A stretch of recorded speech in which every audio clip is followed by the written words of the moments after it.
राम राम सारा ने, क्या हालचाल क्या हालचाल। बड़ी भैया बहुत दिन बाद आप लोगों से मुलाकात हो रही है, कितने मजे में रहे होगे आप लोग। तो जल्दी जल्दी बता दो क्या हालचाल भाई, कमेंट बॉक्स में बता देना। तो भाई मेरा नाम है पूजा मिश्रा। आई नो आप लोगों ने पहले मुझे नहीं देखा होगा, बट अभी से देख लो और ये शक्ल पहचान लो। ये प्यारी सी क्यूट सी शक्ल जो है वो आपकी ही हिंदी की टीचर की होने वाली। तो मेरे रसगुल्लो और रसगुल्लियों, माय क्यूटीज एंड ब्यूटीज, मैं हूँ पूजा मिश्रा, आपकी हिंदी की एजुकेटर बोल लो, मेंटर बोल लो, दीदी बोल लो, कुछ भी बोल लो। तो भाई अगर मैं आज यहाँ पर आई हूँ ये प्यारा सा वीडियो लेकर, तो मेरा सिर्फ एक पर्पस है कि आप लोग अगर नई क्लास में आए, क्योंकि 9th में तो आप लोगों ने देखो झंडे गाड़ लिए बहुत अच्छे खासे, और 9th हमारा थोड़ा सा कह सकते हो 8th क्लास तक हमने बहुत ही इजी लेवल की पढ़ाई की। 9th में थोड़ा सा उसके अंदर टफ हुआ, बट 10th हमारा जो होता है वो होता है बोर्ड, और बोर्ड में कैसे चीजें होती हैं और भी आप लोगों ने टीचरों की वीडियो देखी होगी तो कुछ तो आइडिया हो गया होगा। भाई थोड़ा सा आइडिया मैंने भी सोचा कि हिंदी का भी डाल दूं, थोड़ा सा हिंदी भी आप लोग को बता दूं कि हिंदी भी बहुत जरूरी होने वाली है, जैसे आपके सारे सब्जेक्ट जरूरी है।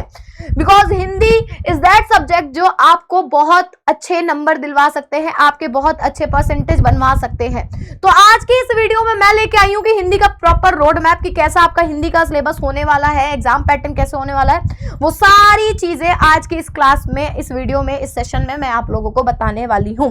उससे पहले मैं आप लोगों से ये कहूंगी कि ये पूरी वीडियो लास्ट तक देखिएगा, अपने सारे दोस्तों को शेयर करिएगा, और हाँ कौन कौन बच्चा कहां से इस वीडियो को देख रहा है कमेंट बॉक्स में जरूर बताना। और हाँ बेटा, नाम अच्छे से याद कर लो, पूजा मैडम नाम है मेरा, पूजा मिश्रा, आपकी हिंदी की प्यारी सी टीचर होने वाली हूँ। प्यार से मैं बच्चों को रसगुल्ला और रसगुल्लिया बुलाती हूँ, तो एक तरीके से तुम मेरे रसगुल्ला और रसगुल्लिया हो, ठीक है। मेरे क्यूटीज हो, लड़कों को मैं क्यूटी बुलाती हूँ, लड़कियों को मैं ब्यूटी बुलाती हूँ, ठीक है।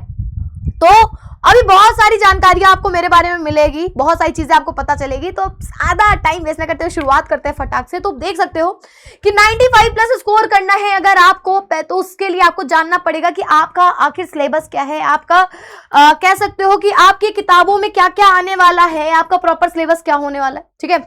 शुरुआत कैसी है, कैसे करना है। अगर सफलता का मार्ग पकड़ोगे तभी तो आपको बोर्ड का टॉपर बनने को मिलेगा ना बेटा। बोर्ड का जो टॉपर है वो यही सफलता के मार्ग सीखेगा, जिसमें आप हिंदी का ये पूरा रोड मैप एक तरीके से देख सकते हो कि व्याकरण में क्या होने वाला है, अलंकार है, छंद है, संधि है, तुलसीदास, सूरदास, जयशंकर प्रसाद, बहुत लोगों के चैप्टर्स है। नेताजी का चश्मा नाम का आपकी बुक में चैप्टर होगा, बाल गोविंद भगत, ठीक है, कृतिका की किताब होगी। तो वो सारी चीजें जो है वो यहीं पर से आपको देखने को मिलने वाली है, ठीक है। तो हम सबसे पहले अपना पाठ्यक्रम संरचना देखेंगे, हमारे सिलेबस को किस तरीके से बनाया गया, हमारा सिलेबस क्या है 2026-27 का। ज्यादा अभी चेंज नहीं हुआ है। इन फ्यूचर अगर थोड़ा सा भी कुछ चेंज आता है तो I am always here to update you. आप लोगों को हम अपडेट कर देंगे कि अगर थोड़ा सा भी कोई चेंज सिलेबस में आता है। फिलहाल अभी तो ये सिलेबस है। तो सबसे पहले अगर हम बात करते हैं बेटा अपने व्याकरण के पार्ट की, तो हमारा व्याकरण जो होने वाला है, कहीं को नाचने लगा भाई, नाचो नहीं, टिके रहो एक जगह। हाँ चले, अगर हम बात करते हैं व्याकरण की, तो व्याकरण के पार्ट में हमारा 15 नंबर का क्वेश्चन आता है। कितने नंबर के क्वेश्चन आते हैं बेटा? व्याकरण आपका 15 मार्क्स का क्वेश्चन आएगा। और क्या क्या आने वाला है आपके व्याकरण में, कौन कौन से चैप्टर रहेंगे? तो सबसे पहले आपका अलंकार रहेगा, दोहा व चौपाई, छंद रहेगा, छंद जिसको हम बोलते हैं, उसी में दोहा और चौपाई रहेगा सिर्फ। शब्द रहेगा, पद रहेगा, विकारी अविकारी शब्द रहेंगे, उपसर्ग प्रत्यय रहेंगे, विलोम शब्द रहेंगे, पर्यायवाची शब्द रहेंगे, अनकार्थी शब्द रहेंगे, मुहावरे, संधि, समास। ये वो सारा आपका टॉपिक है जो आपके व्याकरण के सिलेबस के अंतर्गत क्वेश्चन पूछे जाएंगे। अब इसमें कितने सब्जेक्टिव होंगे, कितने ऑब्जेक्टिव होंगे, वो भी मैं बताऊंगी जब अभी मैं आपको पेपर का पैटर्न समझाऊंगी, ठीक है। अभी थोड़ी देर बाद पेपर का पैटर्न जब मैं समझाऊंगी उसमें आपको सारी चीजें क्लियर हो जाएंगी, ठीक है। तो ये तो भाई व्याकरण के आपके टॉपिक है। अगर जिन बच्चों को नहीं पता जल्दी से स्क्रीनशॉट मार लो, बगल में ही मैं खड़ी हूं। अब इनमें से कुछ ऐसे टॉपिक हैं जिनको आपने पहले भी पढ़ा होगा, जिनके बारे में आपने पहले भी सुना होगा। कौन कौन से टॉपिक है भाई? क्या आपने पर्यायवाची शब्द नहीं पढ़े होंगे, कि आपने विलोम शब्द नहीं पढ़े होंगे, कि आपने यहाँ पर ये वाला हमारे मुहावरे नहीं पढ़े होंगे, अनिकार्थी शब्द नहीं पढ़े होंगे, ये सारी चीजें आपने पढ़ी होगी। कुछ नए टॉपिक हैं, जैसे अगर आप सोचोगे अलंकार, अलंकार पहले भी पढ़ा होगा बट उतना अच्छे से डीपली नहीं पढ़ा होगा। चौपाई, छंद वगैरह ये सब है इसमें। शब्द क्या होते हैं, पद क्या होते हैं, ये सारी चीजें आज की इस क्लास में हम बताने वाले हैं, ठीक है। चलो अब बात करते हैं, हमारा जो दूसरा पार्ट आता है वो आता है रचनात्मक लेखन, ठीक है। जो दूसरा पार्ट आता है वो आता है हमारा रचनात्मक लेखन। रचनात्मक लेखन बेटा हमारा 10 नंबर का आता है। उस 10 नंबर के अंतर्गत क्या पूछा जाता है? ठीक है। रचनात्मक लेखन में, इसको कम करो गर्मी लग रही है, रचनात्मक लेखन में क्या पूछा जाता है वो 10 नंबर का हम ये देखेंगे। तो 10 नंबर के अंतर्गत हमारे दो टॉपिक आते हैं, एक तो हमारा आता है पत्र और एक आता है हमारा निबंध लेखन। दोनों ही मोस्ट इजीएस्ट टॉपिक है, आपको पहले भी मैंने बताया है। पत्र लेखन बताया होगा, पत्र लेखन दो प्रकार के होते हैं, एक होता है औपचारिक, एक होता है अनौपचारिक। सुना तो होगा, कहीं नहीं सुना कोई बात नहीं, हमारी क्लास में सुन लोगे, सॉरी हमारी क्लास में सुन लोगे, ठीक है। औपचारिक पत्र। उसके बाद अगर हम बात करते हैं, दूसरा हमारा रहता है अनौपचारिक पत्र, जिसको हम लोग अंग्रेजी में इनफॉर्मल लेटर कहते हैं, ठीक है। हम वो भी पढ़ लेंगे। जो जो टॉपिक होगा भाई, मैं सच बता रही हूँ, स्टार्टिंग से अगर तुम लोग मेरे साथ जुड़े होगे, शुरुआत से तुम लोग मेरे साथ जुड़े होगे, तो हिंदी में तुमको 95 प्लस नंबर लाने से कोई नहीं रोक सकता। यहाँ ठोक के बोल रही हूँ, तुम लोगों को देख लेना, ठीक है। बस जैसे जैसे मैं बताऊंगी, पर उससे पहले आपको समझना पड़ेगा अपना सिलेबस, ठीक है। 5 नंबर का पत्र, 5 नंबर का निबंध ऐसा आता है, कितना लिखना है, कैसे लिखना है, सब मैं सेशंस में बताऊंगी, क्लास में बताऊंगी, ठीक है।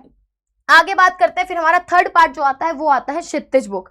आपके सिलेबस में 2 किताबें चलती है, एक चलता है क्षितिज, दूसरी चलती है आपकी कृतिका। तो क्षितिज में आपके कौन कौन से क्वेश्चन चैप्टर्स हैं और कैसा क्वेश्चन रहेगा वो सब बताऊंगी। तो क्षितिज में बेटा आपका 40 अंक का टोटल आपका पाठ्यक्रम के जो इसमें आएगा, किताबों से लिया जाएगा, वो 40 नंबर का रहेगा, जिसमें से 20 अंक के कौन से आएंगे, सूरदास का पद है आपका, ये हमारा काव्य खंड है 20 नंबर का, जिसमें से सूरदास का पद रहेगा। तुलसीदास जी द्वारा लिखा राम लक्ष्मण परशुराम संवाद रहेगा। जयशंकर प्रसाद की आत्मकथ्य कविता रहेगी। सूर्यकांत त्रिपाठी निराला जी की उत्साह और अट नहीं रही है कविता रहेगी। नागार्जुन जी की यह दंतुरित मुस्कान और फसल वाली कविता रहेगी।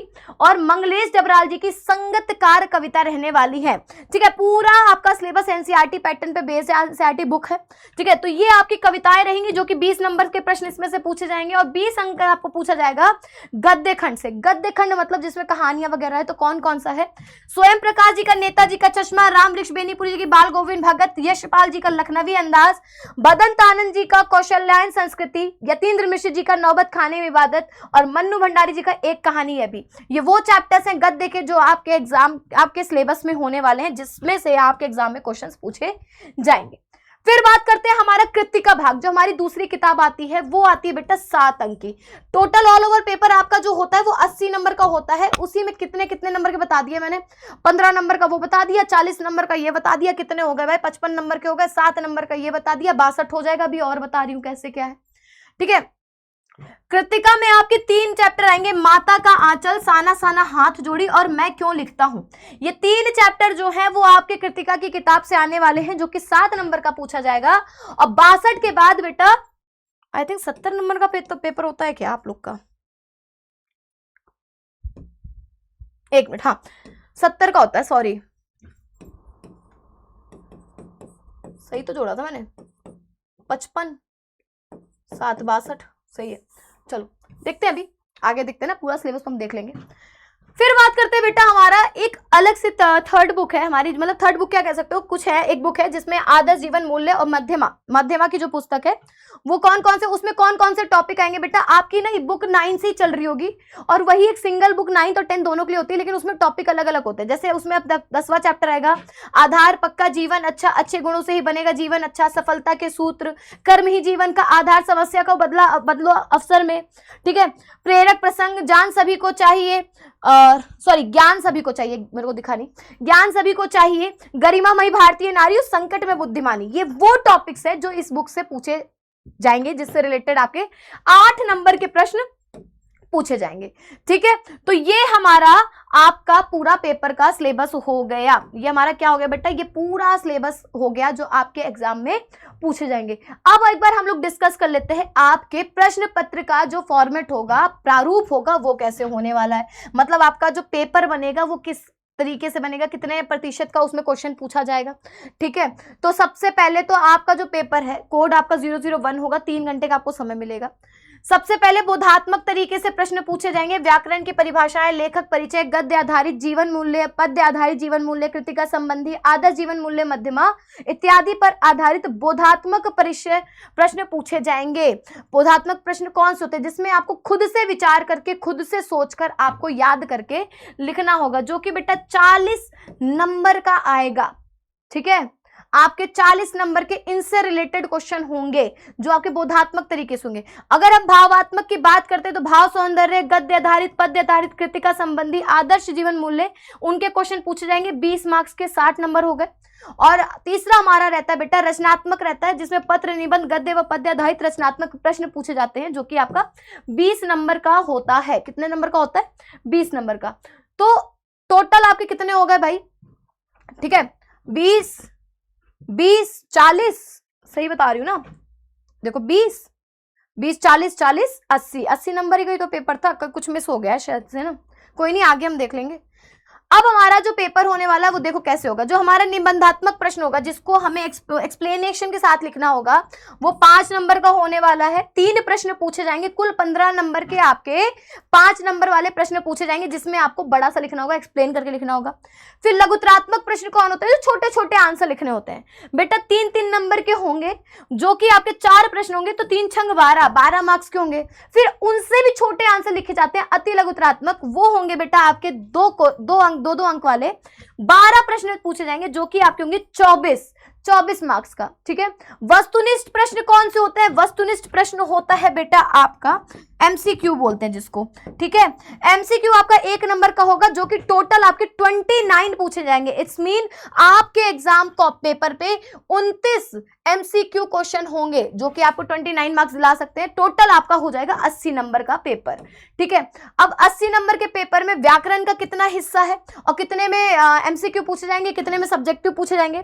तो बेटा व्याकरण जो है हमारा वो 15 नंबर का होने वाला है, और जिसमें से 7 नंबर आपके एमसीक्यू के होंगे और 8 नंबर आपके सब्जेक्टिव होंगे। मैं ये भी यहां मेंशन कर देती हूं। ठीक है, 8 नंबर के आपके सब्जेक्टिव होंगे, जो कि टोटल 15 नंबर की व्याकरण होगी। निबंध और पत्र लेखन 10 नंबर के होंगे, दोनों 5-5 नंबर के होने वाले हैं। ठीक है, उसके बाद बात करते हैं आपका अगला क्षितिज किताब से। क्षितिज किताब से कितने प्रश्न के कितने नंबर के क्वेश्चंस आएंगे? तो जो आपके बहुविकल्पीय प्रश्न, जिसको आप लोग एमसीक्यू कहते हो, वो 6 प्रश्न आएंगे बेटा, 6 नंबर के। ठीक है, काव्यांश पर आधारित अर्थ ग्रहण संबंधी प्रश्न, एक काव्यांश दे दिया जाएगा, मतलब आपकी किताब की कोई पोएम का पार्ट दे देंगे और उससे आपसे क्वेश्चन पूछे जाएंगे। जैसे अनसीन पैसेज करते हो, यहाँ पर आपने जो पैसेज पढ़ा हुआ है, जो पोएम पढ़ी हुई है, उससे रिलेटेड क्वेश्चन पूछेंगे, और वो आएंगे बेटा 5 नंबर का क्वेश्चन आता है 1। ठीक है, काव्यांश आपको अर्थग्रहण संबंधित कोई प्रश्न पूछा जाएगा। भाव सौंदर्य, काव्य सौंदर्य, शिल्पगत सौंदर्य, ये पूछा जाएगा 3 नंबर का 1 क्वेश्चन। रचनात्मक और जीवन मूल्य संबंधित, मतलब आपसे पूछा जाएगा कि भाई अगर आप इनकी प्लेस पे होते तो क्या करते, तो वो 6 नंबर के 2, मतलब आपके 2 नंबर के नहीं 2 क्वेश्चन आएंगे 3 नंबर के। ठीक है, 2 क्वेश्चन आएंगे आपके 3 नंबर के, ऐसा होने वाला है। चलो 3 क्वेश्चन आएंगे कि 2 क्वेश्चन आएंगे, मतलब 6 नंबर का आपका होने वाला है। ठीक है, चलो आगे अगर हम बात करते हैं हमारा क्षितिज का ही बहुविकल्पीय, ये तो हो गया ना, 6 5, हाँ वो काव्य कथा, ये गद्यांश का है, ये गद्य पर आधारित है। ठीक है, बहुविकल्पीय 6 नंबर का क्षितिज से आएंगे। ठीक है, 5 नंबर का आपका अर्थग्रहण गद्यांश वाला होगा। लेखक का साहित्यिक परिचय पूछा जाएगा 5 नंबर का, रचनात्मक जीवन मूल्य पर 4 नंबर का प्रश्न होगा। ठीक है, फिर बात करते हैं कृतिका की। कृतिका यहाँ पर गलत लिखा हुआ है। कृतिका में हमारा जो रहेगा वो 7 नंबर के रहेंगे, जिसमें से 3 क्वेश्चन रहेंगे। ठीक है, 1 क्वेश्चन 3 नंबर का, 2 क्वेश्चन रहेंगे 2-2 नंबर के। उसके बाद आदर्श जीवन मूल्य आधारित पर आपके 48 नंबर के रहेंगे, यहाँ पर 8 क्वेश्चन। ठीक है, मतलब सॉरी, इसमें आपके 2, मतलब आपका टोटल इसका 8 नंबर का प्रश्न पूछा जाएगा। यहाँ का टोटल बताया, इसमें का टोटल है, सॉरी ये गलत हो गया। ठीक है, 80 नंबर का टोटल आपका पेपर बनने वाला है। थोड़ा सा वहां पर पीपीटी में कंफ्यूजन हो गई, उसको लेकर कंफ्यूज मत होना, क्लियर है। तो 8 नंबर के आदर्श मूल्य वाले क्वेश्चन से पूछे जाएंगे। ठीक है, और 7 नंबर का कृतिका। तो ये आपका पूरा बेटा सिलेबस पैटर्न था, जो मैंने आपको एक्सप्लेन कर दिया। आई होप आप लोग को क्लियर हो गया होगा। अगर थोड़ा सा भी डाउट है, कहीं भी थोड़ी सी कंफ्यूजन है, तो आप कमेंट बॉक्स में डाल दीजिएगा। मैं उसको पढ़कर मैं नेक्स्ट क्लास में जो आऊंगी लेकर लाइव, उसमें उस डाउट को क्लियर कर दूंगी। आई होप आपको सारी चीजें क्लियर होंगी। बेटा आपको जब भी किसी चीज की शुरुआत करनी होती है ना, एक बात हमेशा याद रखना, जब भी आप कभी किसी चीज की शुरुआत करने जाते हो ना, तो सबसे पहले जानो कि वो है क्या। उसकी संरचना कैसे हुई है, वो बना कैसे, उसको किस तरीके से हमें करना है, उसे पहले जानो, उस चीज की गहराई से जानो और फिर उस चीज को लेकर करो तो ज्यादा मजा आता है। तो वही चीज है कि हिंदी को पढ़ने से पहले आपको हिंदी का पूरा सिलेबस जान लिया, पेपर कैसे बनने वाला वो जान लिया, अब हिंदी पढ़ने में मजा आएगी क्योंकि हमारे दिमाग में चीजें सेट हो चुकी हैं कि हमको किन पॉइंटर्स पे ध्यान देना है, किन पॉइंटर्स पे नहीं देना है। ठीक है, तो thank you all of you, बहुत अच्छा लगा आप लोगों को ये सारी चीजें बताकर, और शायद मेरा और तुम्हारा ही फर्स्ट इंट्रैक्शन होगा, मिलेंगे हम लोग और बहुत अच्छे से मिलेंगे, बहुत बढ़िया पढ़ाई होने वाली है। ठीक है, साल भर मजा आने वाला है। तो ऐसी वीडियो के साथ मैं मिलती रहूंगी, साथ साथ लाइव सेशंस में भी आती रहूंगी। मिलूंगी आप लोगों से अगली बार, फिर अगली किसी क्लास में। तब तक के लिए नमस्कार, टाटा, बाय बाय, सायोनारा, ख्याल रखिए, खुश रहिए, मस्त रहिए, राम राम।